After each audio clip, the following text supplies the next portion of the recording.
પાટણની પોક્સો કોર્ટનો વધુ એક પોક્સો કેસમાં દાખલારૂપ ચુકાદો સામે આવ્યો છે, જેમાં પરિણીત 2 બાળકોના પિતાને દુષ્કર્મના કેસમાં 20 વર્ષની સખત કેદની સજા અને 1.7 લાખનો દંડ ફટકારવામાં આવ્યો છે. દંડની રકમની પીડિતાને વળતર ચૂકવવાનો આદેશ કરવામાં આવ્યો છે. તો પાટણ હાઉસિંગ બોર્ડમાં રહેતા આરોપી જયેશ ઉર્ફે જયલાએ 2021 માર્ચ 3ના રોજ સગીરાનું અપહરણ કરી અલગ અલગ જગ્યાએ સગીરા પર દુષ્કર્મ આચર્યું હતું.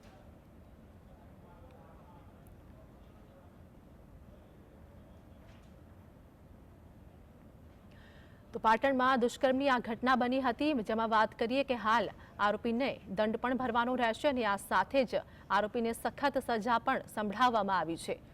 તો પોક્સો કેસના હેઠળ આરોપીને સખત સજા પણ સંભળાવવામાં આવી છે. આરોપી દ્વારા મહિલાનું જે પ્રમાણે અપહરણ કરીને તેના પર દુષ્કર્મ આચરવામાં આવ્યું હતું. સંવાદદાતા અલ્કેશ અમારી સાથે જોડાઈ ગયા છે. પાટણ 2021ની આ ઘટના દુષ્કર્મ અને અપહરણની ઘટના, જેમાં આરોપીને સખત સજા સંભળાવવામાં આવી. હાલની શું અપડેટ?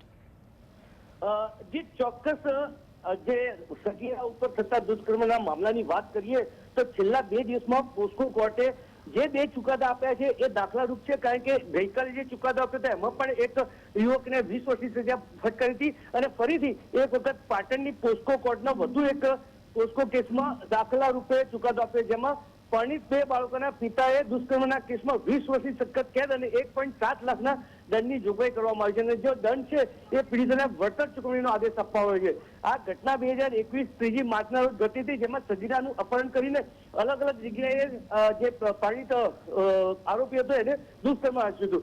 એની વિકૃત માનસિકતા એટલી બધી હતી કે ભોગ બનનાર સગીરા ગર્ભવતી હોવા છતાં પણ તે દુષ્કર્મ આચર્યું હતું. આમ આ કેસમાં ગઈકાલે જે રીતે ચુકાદો આપ્યો છે એને લઈને ક્યાંક ને ક્યાંક આવા બનતા બનાવો સામે ક્યાંક લોકોને રાહત થઈ શકે એમ છે. જી આભાર અલ્કેશ, માહિતી આપવા બદલ.